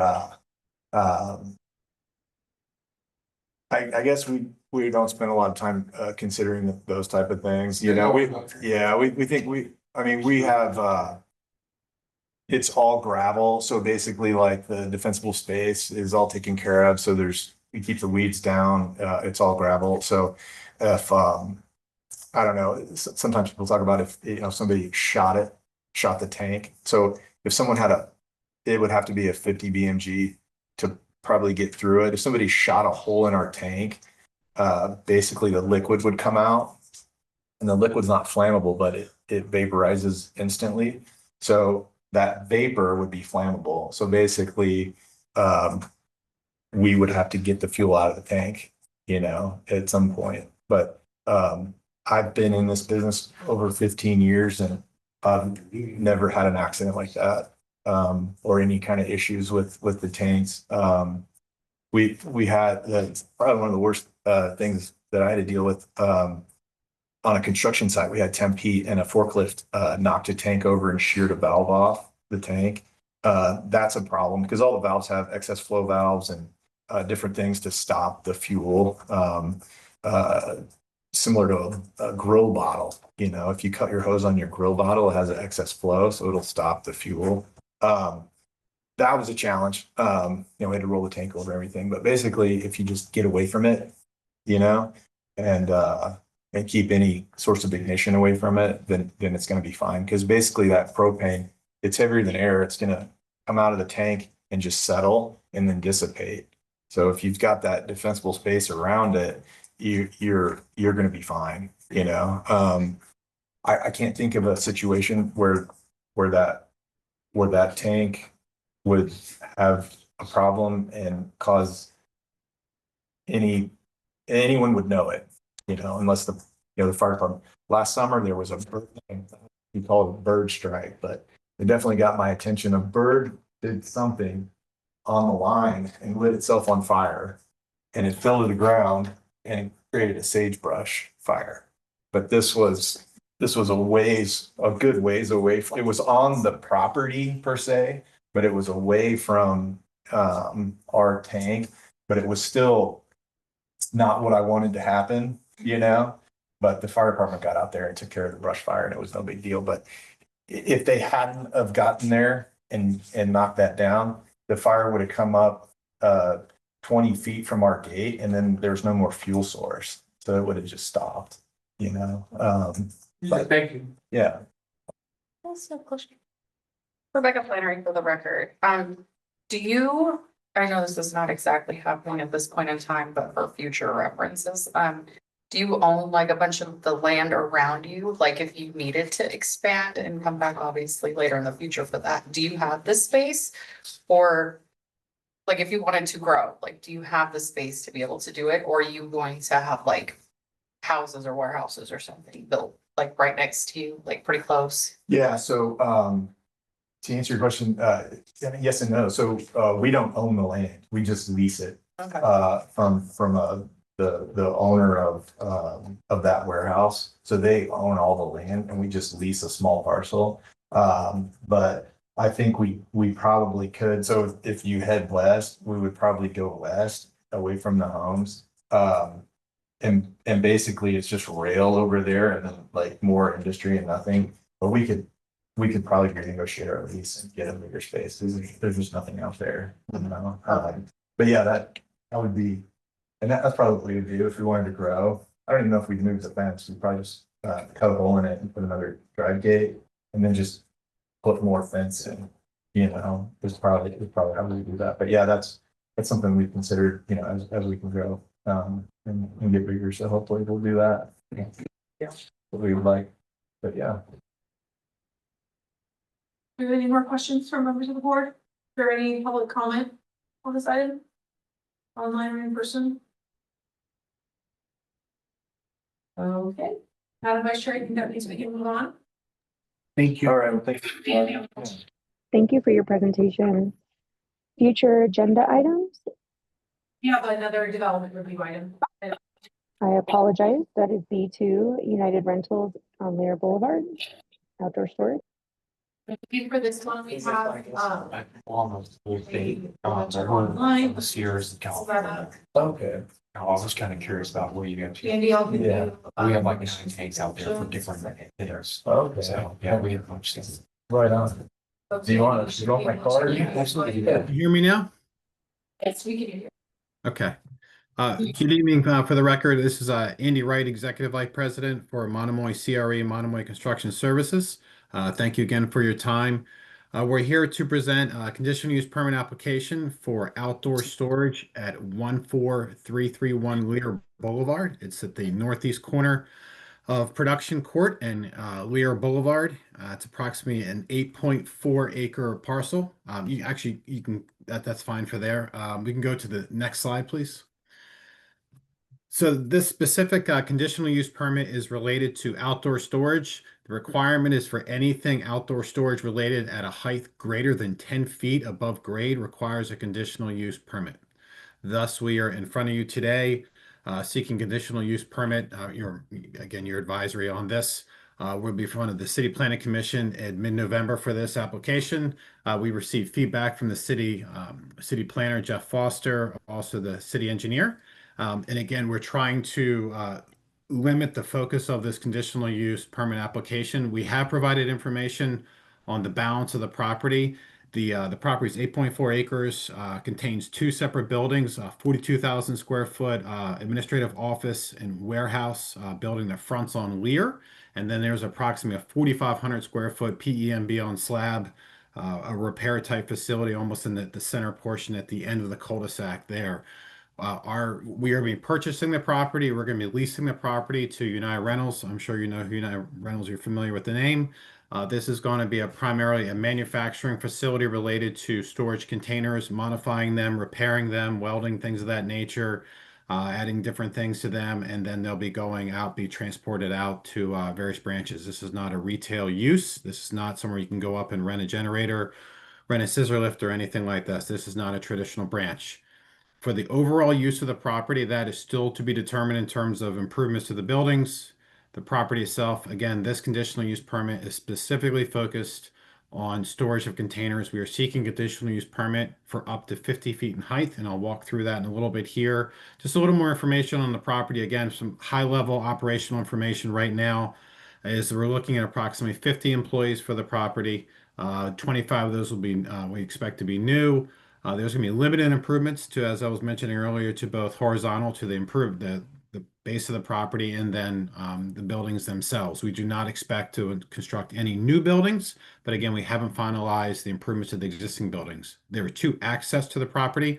One is from Lear Boulevard that enters, that's what's called the southeast corner. There, and I'll get to some other slides where we'll show some other view sheds and elevations. And that is going to be, that access is limited to vehicle parking, office use, all trucks, deliveries, vendor operations that'll be going through production court. There's a dedicated existing access point there. So we really tried to separate those two vehicle paths for that so far. Is there any questions on that information before I go a little further? I just wanted to pause there for a second and see if there's any initial questions. If not, I can keep going. We'll keep going anyway. Okay, all right. So one of the things we're really focusing on for the outdoor storage, to give you a little more detail on that, and you can go to the first slide here. So what I did was I'm showing, I believe, 3 view sheds. The first one is looking from Lear Boulevard, looking northeast, let's say 1 o'clock on a clock, 1:30, looking towards the railroad tracks to give you that the first elevation there is a street view with the existing vegetation. And with the actual containers, we've had our graphic designer put the containers at, they're essentially 42, 44 feet above grade. They're behind those trees, so you can see, I'm sorry, they're a little small. You can feel free to zoom them up. We've tried to place those there, so we're trying to maximize height and behind the building, behind the vegetation, and really limit what you can see from Lear Boulevard. The second elevation there is showing with all the trees removed to give you a clear perspective of those. And I know it's a little hard, again, if you want, you can zoom that up a little bit.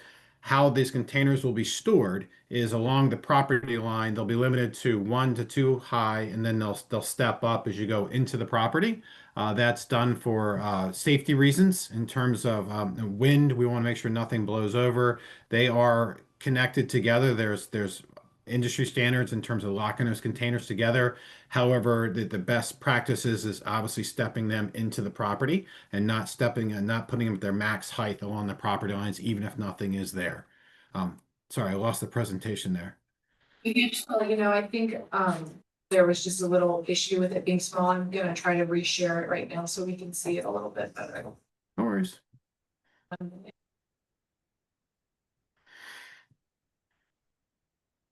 Okay, 1 second, should be better.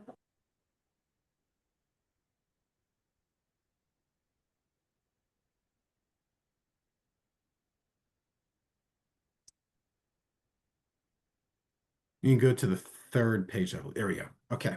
Yes. So thank you. So that's a little better detail there. So again, the property is on the northeast corner of Lear and Production Court. So you can see that there where the red arrow is. The address is on the Google Earth. It's a rectangle shaped parcel, borders the railroad to the north, an adjacent industrial property to the west, Lear Boulevard to the south, and an adjacent industrial property to the east.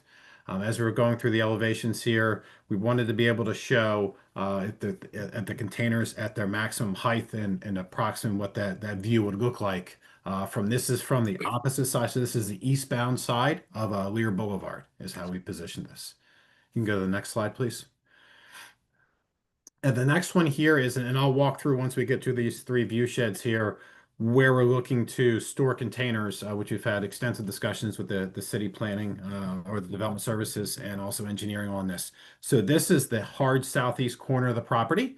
And what we're looking at there, it's a little deceiving in terms of depth, but basically when you leave that vehicle parking lot, there'll be a fence there. Basically, you hit the building edge, the southeast building corner, let's call that, and going north, there's about 70 to 80 feet of asphalt there, solid surface. We'd be looking at storing containers 1 to 2 high along that eastern property line, up along that whole length of that building, because that's where they'll be coming in to the building being worked on, taken back out, and then transported to the rear of the property or shipped off the property. That's the main premise here. So again, with the existing vegetation you see there in Lear Boulevard on the top view shed, and the second one where we've removed the vegetation so you can see through it. Next slide, please. Okay, and then the last view shed here, this is from the end of the cul-de-sac of Production Court. So we're 300 feet along the western property line, close to the center of the property there. And this is looking due north, back towards the rear of the property, again, towards the railroad tracks. And you'll see the containers there. I know they look a little more of a mass. That's just the visual and how the graphics came out, but those containers are 8 feet wide, 8 feet tall, and either 20 feet long or 40 feet long. They are stored always empty. There's nothing in them in terms of any kind of combustibles, any kind of materials, anything like that. They're stored like that on purpose. The only time you'd have something in there that's not actually part of the walls is either an air conditioning unit, a door, or something like that that's actually attached to the unit, but there's nothing stored in them. They don't come back, and they're actually completely empty for that.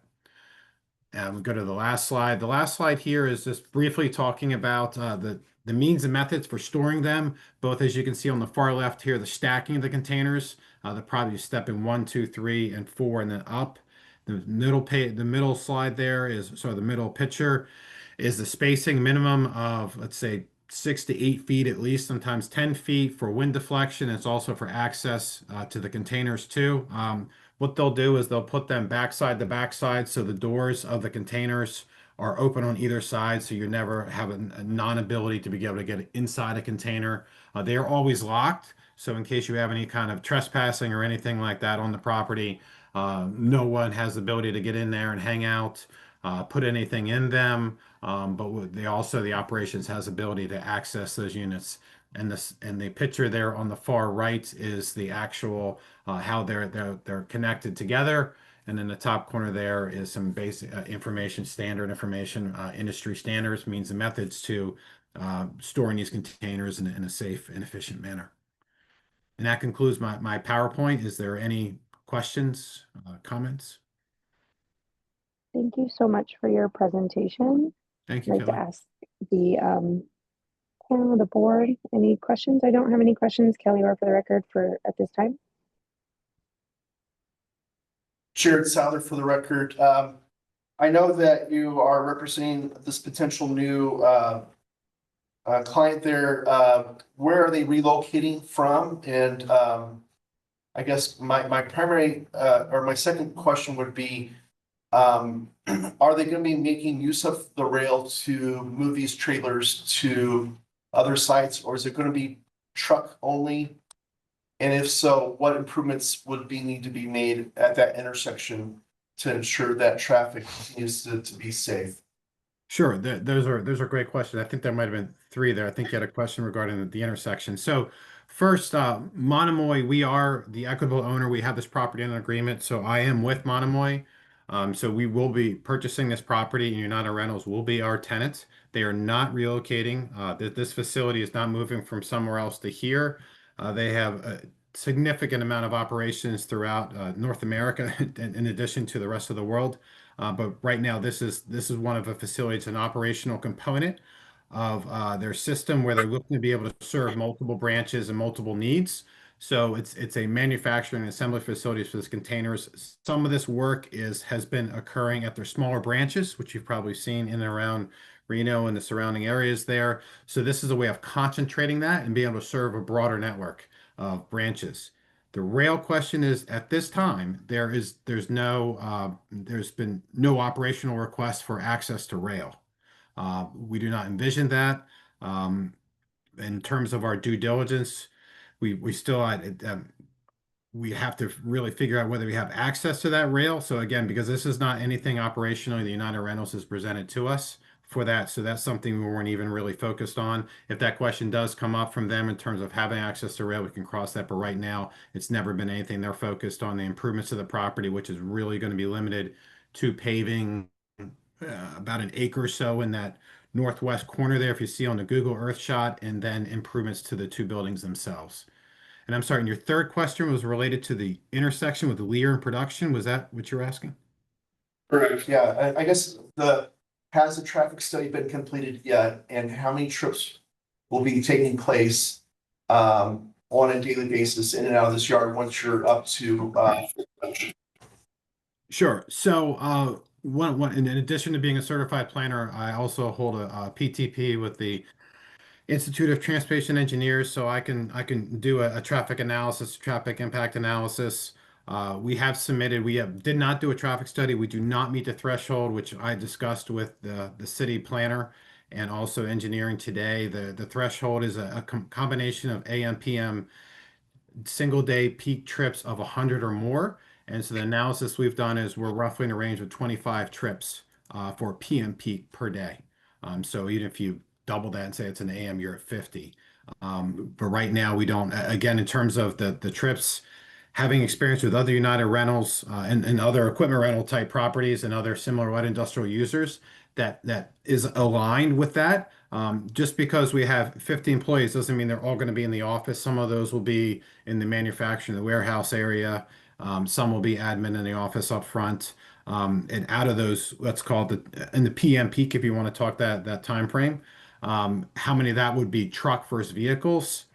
It could be a 50-50 split. It could be a 75-25 split in terms of more vehicles than trucks for this time because it's not going to be in and out. They're going to be timed for that. So this is the daily operation of 7 a.m. to 4 p.m. So this peak is the peak is a 2-hour window at the AM and PM. So I don't know how many trucks really are going out of those, let's call them 25 PM would be running out of there at that time. We don't expect a lot, but that's fairly consistent to what we see with a lot of the light industrial users of this type facilities. John White, are these empty containers or do you have any control of what is in the containers? Yes, John, they're empty containers. When they come back, they're 100% empty and inspected and locked. And they remain locked when they're stored on the property. The majority of the containers are going to be stored on let's call it the northern half of the property where you see the solid surfaces where the parking area is.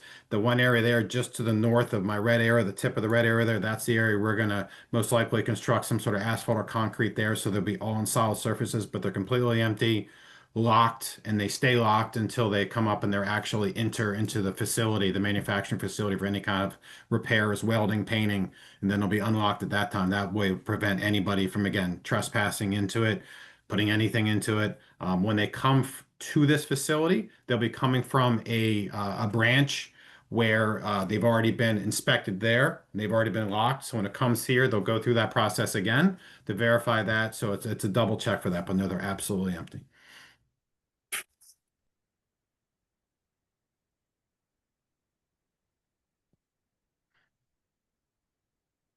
Chelsea Meno for the record. So you said that, you have 25 new jobs anticipated. How many of those are going to be local and what type of jobs are those? Entry level or skilled, or what does that look like? So that's a great question, and unfortunately, I cannot answer that for you at this time. That's a United Rentals operational question, and I don't believe all that's been determined yet. Obviously, local is best in terms you always want to employ local talent, just high level. That's something I will have with me a district manager, regional manager from United Rentals at the City Planning Commission on October 15th to speak to the operations of this facility, staffing of it. And again, I don't want to step into that pond there with them in terms of that, but that was the information they provided in terms of their estimate. Again, that's an estimate of 50 jobs and 25 being new. That was their initial estimate for what they're envisioning, but the operations folks will be able to speak a little bit better on that.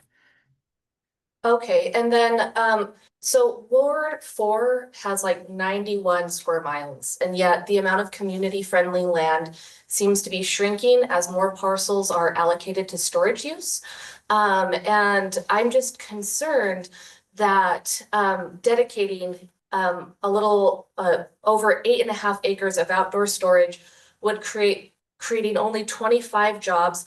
I don't know if that really aligns with like a long-term vision and priorities of supporting the community. And so is there anything that they would be doing outside of just providing, doing storage, that they would be engaging with the community or anything like that? Sure. So, and I think I said that's a great question. So more specifically here, and I'll refine the concept a little bit in terms of the land use plan. So this is an 8.4 acre property. Approximately 2 to 3 acres we envision to be outdoor storage out of 8.5 acres. The balance of that will be a 42,000 square foot building containing admin, office, warehouse, and manufacturing. And so in terms of the things of the community, I don't believe that has been determined yet. I know that United Rentals has a tremendous outreach program in terms of the communities they're in. They're top notch. All those larger companies are. So they very much will engage the neighborhood. And these are specifically, we're in the light industrial business, single tenant light industrial users. And consistently for these, even the private companies, but definitely the public companies, they're very engaged in the local community in terms of just, having families in there with their employees, welcome to the neighborhood type stuff. And so they have a very robust program. But for this specific facility, one, it's not going to be 8 acres of outdoor storage. And two, unfortunately, I can't give you other details other than what United Rental has done other places in the nation, but I'm not sure what they're going to do for this facility. Okay, thank you. That's everything from me. Thank you. Rebecca Flannery for the record. Just a quick question. I'm assuming the noise is probably not much different than the noise that comes from semi trucks loading and unloading. But do we have like an estimate of what the noise levels are gonna be from having these big huge things like hitting each other? And there's gonna be like certain hours of operations with this business so that noise does not affect any of the neighborhood around it? Sure. No, that's a great question. I believe you're speaking to performance standards in terms of noise, vibration, odor, things of that nature. One is this property will the final use of this property will comply with all the standard performance requirements of the City of Rito's ordinance for that, including noise in terms of the actual storing of or stacking and removing and moving around the containers. That it's not overly, I want to say it's overly loud or something that's out of the ordinary for a light industrial user. Specifically, the operator will not want to clang those things together very hard just because you're beating them up. And you also want to make sure it's a very precise stacking. So they're very, gentle is not the right word for that. But they are, I would say they're this operation overall will be no louder than a standard one there. But again, we're bound by noise, vibration, odor, standard industrial performance requirements and the city zoning ordinance for that. So we will not be exceeding them. These types of facilities, the manufacturing, again, the internal operations and the majority of that manufacturing and warehouse would occur in that 42,000 square foot building, which is going to be, as you say, just off of it's facing Lear. That internal operations has not been finalized yet, but they do have full overhead doors. It's a great looking facility. It's very sharp inside, well maintained. It's definitely going to be a different use than the cannabis use that was there before. But I would say we're very much similar to all the light industrial uses that are there. But yes, that's a great question in terms of you want to make sure that you're harmonious and you're blending with that. In addition to the overhead doors, they are insulated in terms of both from efficiency and a sound standpoint and sealed. So we just want to make sure we clarify that too in terms of those doors can be down when operations are happening. And of course, in the winter months and the cooler times, from an energy efficiency standpoint, those doors will be closed. So it'll be a double bonus. One is keeping more energy efficient, two, keeping the sound in. Perfect, thank you. You're welcome. Thursday meeting for the record, just kind of piggybacking off of that with the noise though. I know you said operational hours are like 7 a.m. to 5 p.m. Is that for inside the warehouse as well? Or are those hours extended like overnight? And if they are, will you be moving the storage units inside outside of that 7 to 5? Or are they only moved between those hours? No, that's a great question. And this is definitely not a 24-hour operation. And the hours of operation for the entire facility is going to be 7 to 4, 7 to 5.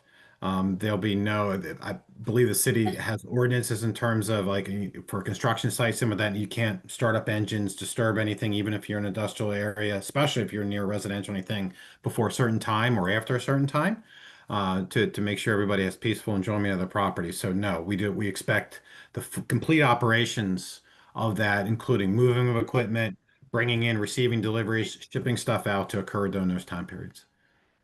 Thank you. You're welcome. Jared Sauter for the record, just one question, as far as movement of the containers and onboarding of trucks. What type of equipment is used? Is it skids or is there gonna be a crane on the site? And again, can you remind me, is it gonna be just 7 trailers high or where does it max out at? I'm sorry, what was your last part of that question? I didn't understand the last part. I followed the first. Sorry, how high or how tall is the stack? Is it like 5 to 7 trailers on top of each other? So the stack at its highest point, the stack of containers would be 5 high. So essentially, they're 8 feet. So you're 8 by so it's 40 feet, just over 40 feet for that. And I'm sorry, you had a first question in terms of the moving equipment. So that's more of an that's a great question. From the 2 to 3 high, that's a forklift. When you get higher than that, that's a different piece of equipment. And again, that's not my pool of expertise per se. That would definitely be a United Rentals operations. But they have, I mean, they do this all the time in their areas where they're going anywhere from 3 to 5 high. And there is specific equipment that allows them to go that high, that they don't have that equipment everywhere. Like if some forklifts are limited to two high, which is going to be 16, 18 feet above grade, and some will go to 3, and these other ones will go to 5. In terms of to elaborate a little more in terms of the outdoor storage, at any given time, and again, this is conceptual for this time with United Rentals, but the information we're receiving is there going to be approximately 250 to 350 at one time containers on the property. So the math for storing from, if you think about a density standpoint, like for residential, the math on storing containers, 250 containers, you can get that on an acre about 3 to 4 high, between 3 and 4 high, and have them spaced equally apart and in a nice square. That's kind of how the math works for that. So we do not expect to have 3+ acres of filled at all the time. But they do want that flexibility. So as businesses change and increase and decrease, they're able to ebb and flow. Thank you. Just a thought that I had earlier is that as you bring these jobs to the community, it's supporting the opportunity for our community to have more restaurants and services. So thank you for that. Absolutely. Again, as a planner, I think that's a great thing. There's so many ancillary benefits that can happen to a new business coming in to a community. So no, I agree, and I think that's going to be a great thing. Do you have any additional questions for members of the board? Councilmember Eber, for the record, the graphics showed us of the site with trees and shrubs around it. Is that something that you are going to be adding to? Is that just vegetation that's already there, or are you going to be increasing the trees and things there? So at this time, it's the former, not the latter. So that those are existing vegetation. We have a very top-notch graphic designer, much more skilled than myself. And so I tasked him with taking street view, putting it to scale in terms of both horizontal and vertical. So for depth, so it's not like a tree is artificially bigger or smaller than it's actually in real life. And so there. In terms of your other part of the question was additional landscaping. We have not determined that yet. We wanted to go through and continue this process with the city development services department. Our position is that we believe the existing vegetation, both here, this is the southeast corner of the property, but also especially along production court, we were taking the benefit of those mature trees there. They're very nice trees and high. That in addition to the scale of the building, to be able to screen the containers from Lear Boulevard. Thank you. You're welcome. Actually, I'm not saying, would you be open to considering putting in more trees and landscaping along the area? You say in the area, you mean on our property? Yeah. No, we wouldn't be opposed.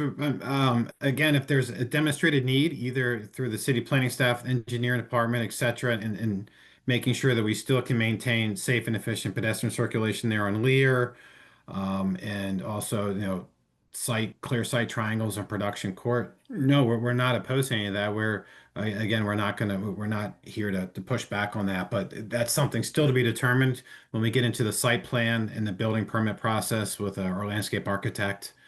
We also want to make sure and go through and get a good idea on health of these trees, and the vegetation, and make sure that, if there's anything else going on, that we're aware of it. If something is not healthy, that we can replace it so there's not a visual issue.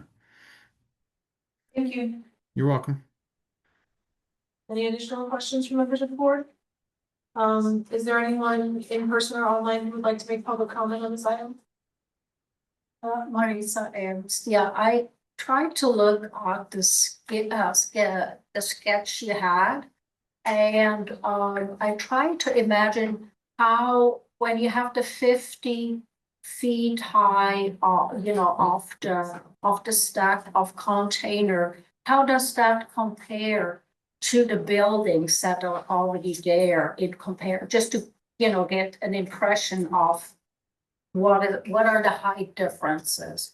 And the other thing that I didn't quite understand is, like, when you have to repaint and re-weld and, do like the repairs on the containers, is that going to be done inside the warehouse or outside? Yes, ma'am. I'm sorry. I'm trying to pull up the, I have the historical, I have the building permit plans. I should be able to get you the height. So I can tell you that I don't believe the height for the 42,000 square foot building is actually, sorry. It's definitely, the containers are going to be taller than that building. It should not be by much. And I'm trying to see here on the plans for this. So looking here, it looks like the maximum roof elevation of the building you see from Lear is 35 feet tall, somewhere in that range, depending on, architectural treatments. So to give you a perspective, so that would be if it's, 30, 35 feet tall. It's another, 15 feet or so, another container and a half, container and 2/3 from that. But again, those containers outside of the 1 to 2 high that are going to be there on the eastern property line, which I showed earlier, the majority of that's going to be physically from, let's say, the sidewalk of Lear. If you could look straight through that building, is going to be 4, 5, 600 feet north of you. And if you walked over to production court and walked up into the cul-de-sac bulb, then the massing of containers, if they get that high, would be several hundred feet away, 200 feet plus away. And you also have that 4,500 square foot building just off production court that's 25 feet tall at its peak. So you do have some shielding there. So we tried to use the mass of those two buildings in addition to the vegetation to screen as much as possible. I'm not going to be able to get that high to be able to screen everything. But we are trying to orient it that to be able to maximize that. Thank you, Andy. I do have a question, sorry. So since vacant industrial buildings are on the rise in the area, if Kelsey Meno for the record, sorry. If the containers don't require cranes to be put into place, is there a reason the containers can't be stored in a warehouse?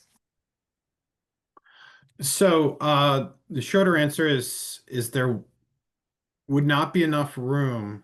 And I'm sorry, can I back up for a second? I didn't answer her last question about painting and welding operations for that container. Can I answer that first and I'll get back on that one? Sorry, so the lady in the audience, you had a question. So any repairs, any welding, painting, etc., modifications to those containers would be done inside of the main building.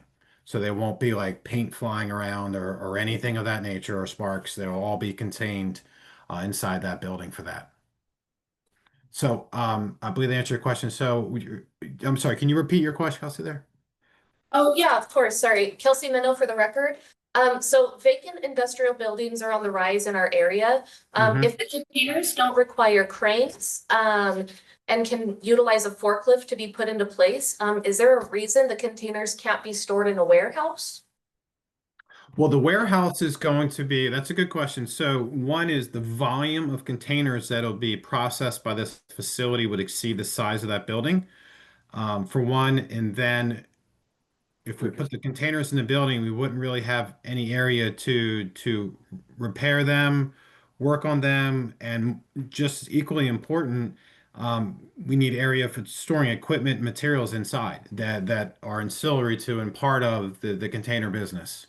And so so you really can't do them. We have a similar tenant, a storage portable storage tenant where those containers can go inside of a building, but there's a totally different product from that. But the volume of containers that would be worked on in this facility would not allow that to be stored inside of a building.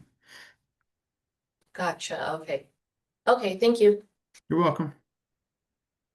That's everything. I have one more question. Laura Sabini for the record. Just one last question. What is the turnaround on like how long you expect I mean, it's a large amount of containers, so like how long do you expect the containers to be at that spot? Like, or are you gonna like move? Is it gonna be like one moves out, one moves in? Or is it like 20 move out, 20 move in to like decrease the traffic and the noise of all of that? I know that's. Sure. So that's a great question. And I'll have to leave that to operations to answer. And we'll be able to answer that on the 15th of October with the City Planning Commission. But the best articulation I can give you is that it's on a smaller scale, but on the branch level, when they're repairing they don't have this many containers at one spot. They might have 25, 50, 100, something of that nature. No, they don't go all out from that standpoint, except for at one time during a year. And that one time of the year is not applicable to this because again, this property is not a branch. The only time that would be applicable where a bunch, let's call them a bunch, 5, 10, 15, 20 at a time would go out, would be what you see for the Walmarts, the Targets, those types of things where they're in the parking lots for extra storage space. Those are a direct derivative of a branch. So this is going to be a manufacturing, repair, modification facility. This won't have the same ebb and flow in terms of inbound and outbound. Thank you. You're welcome. So sorry, Kelsey Beno for the record. So would they be utilizing the entire 3 acres, 5 high? Cause I'm like doing some rough numbers and that's about 1,400 containers. And if they're only moving like 20 a day, like I feel like that's gonna be a little bit more traffic than what. Sure. So again, they're looking at the rough math right now, Kelsey, is they're looking at approximately at any given time, 250 containers being on site. So with those being, let's say, 30 of them are being worked on at once. So you're going to have an acre plus or so stacked. It's going to be easier for them if they only have like that many on site at once. They won't go 5 high. They probably go 3 or 4 high just because of it's an easier maneuver. It's a different piece of equipment, so they might spread them out a little bit. So just to be clear, on the and you saw on that I think that's slide 3 or 4 on the eastern property line there, which is where the overhead doors are on the eastern face of that 42,000 square foot building. That is where they're going to only remain 1 and 2 high because those are the ones that are up for immediate repair, modification, cleaning up, what have you. So that's the high churn area where you'll have 1 or 2 because they're right beside the building. That way, from a safety standpoint, you don't have the person running the forklift from 600 feet away up north of the property and bringing it all the way down to the building. The ones that are being worked on, then they'll cycle through. They'll have areas staged. Okay, these are the containers that are done and ready to go, and they'll be staged specifically. So then safely and efficiently, the trucks can pick them up and take them away. And then the ones that are more, if either more need of a repair or a longer batch, a longer process, they'll be stacked in the rear and then operate. And again, that's about as best I can give you from the operational standpoint, but under no way they do not envision needing 5 high for 3 acres. Nothing has been told from us from operation standpoint from that high of a volume. It's just a matter of it's going to ebb and flow a little bit, and this facility will grow. So they'll probably start with 200 containers, which is that's about an acre. That's an acre at 3 high, just under an acre. So it might start with that and slowly ramp up. So it's not on day one or year one, you're going to see a large, massive containers for this. Thank you, Andy. Thank you. You're welcome. Moving on from the board, if everybody's ready to move on to item D. Thank you very much for your time. I appreciate it. Thank you so much. We have So the next agenda item, oh, sorry, go ahead. Go ahead, Kelly. I would just say future agenda items is where we're at. Discussion. What, Kelly? Sorry, just want to say we're at item E, future agenda items, discussion of items. Item D, board commission committee member. Thank you. Does anyone have any announcements? Okay. I do not at this time. Go ahead. From item E, future agenda items open for discussion. I do not have any at this time. Jared Souther for the record. I just want to say that I really appreciate the project review worksheet. It's holding us each accountable to report and share feedback. My question is that can we have a regular cadence of reporting back of what the planning commission and city council does on agenda items? That way we can have a moment just to review what did go forward or what got. Sure. Yeah, I've been working with the agenda manager to see how that's gonna work out for all 6 boards. So we'll try to put something together in October. I'll have a more formal staff liaison report to kind of bring more things to the table in a more organized fashion, but we're trying to figure out how to make sure you guys get updates on that sort of stuff. Great, thank you. I have a question. Councilmember Bieber, for the record. Do you want it to just be ward 4 specific or just kind of We everything? can focus on us. Okay, Yeah. okay. Any other future agenda items? Oh, Seeing that there's no other future agenda items from board members, I'd move on to public comment. Any public cards, is there anyone in person or online who would like to provide public comment? All right, Vice Chair, we have no public comment. At this time, I'd like to then move for adjournment. Do I have a motion to adjourn? Rebecca Flannery, and I move to adjourn. John White seconds. All in favor? Aye. Looks like the motion to adjourn has been approved. Thank you, everybody, for coming this evening. I appreciate all the presenters and all of your time. Thank you, Vice Chair. If you have, questions, guys have filled out, please email those to me. I will. Thank you so much. Have a great night, everybody.